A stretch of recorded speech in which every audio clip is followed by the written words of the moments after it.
Robert Vadra DLF land deal का खुलासा करके सुर्खियों में आने वाले वरिष्ठ आईएएस अधिकारी अशोक खेमका पर भर्ती में धांधली के आरोप लगे हैं। आरटीआई एक्टिविस्ट रविंद्र कुमार के वकील राजेश गर्ग ने बताया है कि Haryana state warehousing corporation के मैनेजिंग डायरेक्टर ने मुख्य सचिव से अशोक खेमका समेत 4 अधिकारियों के खिलाफ अनुशासनात्मक कार्रवाई की सिफारिश की है।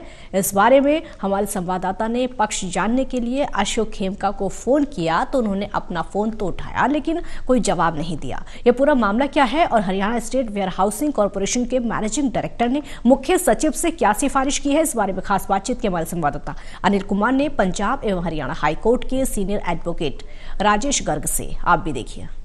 इस समय मेरे साथ हैं पंजाब एवं हरियाणा हाईकोर्ट के सीनियर एडवोकेट राजेश गर्ग। इनसे जानते हैं कि इनके क्लाइंट ने जो Haryana state warehousing corporation के एमडी को लीगल नोटिस दिया है उस पर अभी तक क्या कार्रवाई की गई है। जी राजेश। देखिए अनिल जी, जैसे कि मैं आपको बता दूं, जो इसमें लीगल नोटिस दिया गया था मैनेजिंग डायरेक्टर को, वो इसलिए दिया गया था लीगल नोटिस कि जो मेरे क्लाइंट की शिकायत पेंडिंग थी मैनेजिंग डायरेक्टर के पास इस बारे में कि 2 रिक्रूटमेंट्स मैनेजर की पोस्ट की इलीगल हैं, उस पर कोई कार्रवाई नहीं की जा रही थी। तो ये मामला काफ़ी देर से लंबित था, इस वजह से इस पर लीगल नोटिस दिया गया मेरे क्लाइंट रविंद्र कुमार की ओर से। और अब इस पर जो कार्रवाई ये हुई है कि डिपार्टमेंटल जो इंक्वायरी कमेटी थी कॉरपोरेशन की, उसमें इन 2 रिक्रूटमेंट्स को इलीगल करार दिया गया है और कॉरपोरेशन की तरफ से चीफ सेक्रेटरी को रिकमेंडेशन की गई है कि मिस्टर अशोक खेमका जो उस टाइम मैनेजिंग डायरेक्टर थे उन पर विभागीय कार्रवाई की जाए, बिकॉज उन्हीं की देखरेख में और निर्देशन में ये दोनों रिक्रूटमेंट्स की गई। जो दूसरी कार्रवाई ये हुई है कि जो मैनेजिंग डायरेक्टर हैं कॉरपोरेशन के, उन्होंने क्रिमिनल केस रजिस्टर करने के लिए कंप्लेंट दी है टू द कंसर्न्ड एसएचओ, क्योंकि ये प्रिवेंशन ऑफ करप्शन एक्ट की कुछ धाराओं में और आईपीसी की किसी धाराओं में ये एक दंडनीय अपराध है। गर्ग साहब, ये पूरा मामला क्या आखिर? देखिए, मामला तो ये है कि 2 रिक्रूटमेंट्स ऐसी थी, एक मिस्टर पीके गुप्ता थे और एक मिस्टर सुरिंदर सिंह थे, जिनको एज मैनेजर्स रिक्रूट किया गया था कॉरपोरेशन में।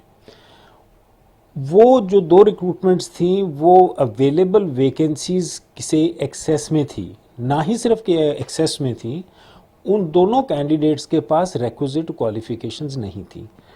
अब इस तरह का जब आवंटन किया जाता है किसी पब्लिक पोस्ट को लेकर के और वो कानून के उस पर खरा मत ना उतरे, तो ये काफ़ी तरह के सवाल पैदा करता है, civil as well as criminal.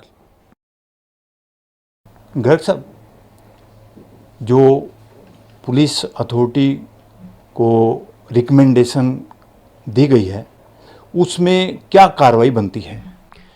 देखिए, पहले तो मैं आपको ये बता दूं, हमने रेकमेंड नहीं किया है। रेकमेंड वर्ड इसलिए थोड़ा सा वो इनअप्रोप्रिएट होगा क्योंकि वो फिर हम पुलिस पर छोड़ देते हैं कि भी वो जांच करे। जांच तो ये मामला हो चुका है, इसमें मैनेजिंग डायरेक्टर ने क्रिमिनल केस सीधे सीधे दर्ज करने के लिए बोला है। अब क्रिमिनल केस क्या बनता है कि आईपीसी में चीटिंग का केस तो ये बनता है क्योंकि ये पब्लिक एक्सचेकर के साथ धोखाधड़ी है। दूसरा, जब आप किसी को अनड्यू फेवर देते हैं विद और विदाउट मॉनेटरी गेन, तो वो प्रिवेंशन ऑफ करप्शन एक्ट में एक पब्लिक सर्वेंट उसमें लायबल हो जाता है। अब इस पर्टिकुलर केस में जब ये रिक्रूटमेंट की गई, मिस्टर अशोक खेमका उस वक्त मैनेजिंग डायरेक्टर थे जिसके निर्देशन में ये सारा रिक्रूटमेंट हुआ। उनके अलावा 3 और ऐसे मुलाजिम थे जिन पर कार्रवाई की रिकमेंडेशन चीफ सेक्रेटरी को दी गई है।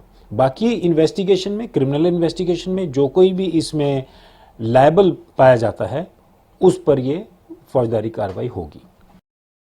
गर्ग साहब, एमडी ने क्या रिकमेंडेशन की पुलिस को, जो रिकमेंडेशन की उसके हिसाब से कितने लोगों के खिलाफ कार्रवाई बनती है? देखिए, इंक्वायरी कमेटी की रिपोर्ट के हिसाब से तो एक डीलिंग असिस्टेंट, एक उस वक्त के मैनेजिंग डायरेक्टर, एक मैनेजर और असिस्टेंट मैनेजर, ये मिलाकर के 4 लोगों पर तो कार्रवाई बनती है। ये इंक्वायरी कमेटी की रिपोर्ट में जो तथ्य सामने आए हैं उनके हिसाब से। लेकिन क्रिमिनल इन्वेस्टिगेशन किसी पर्टिकुलर मुद्दे पर सीमित नहीं होती, और अगर कोई और भी इसमें इन्वॉल्व पाया जाता है तो उस पर भी इसका दायरा बढ़ाया जा सकता है। ये थे मेरे साथ पंजाब एवं हरियाणा कोर्ट के सीनियर एडवोकेट राजेश गर्ग। इन्होंने बताया कि उनके क्लाइंट ने Haryana state warehousing corporation के एमडी को लीगल नोटिस दिया था, जिस पर कार्रवाई की गई है। Anil Kumar, Total News, Chandigarh.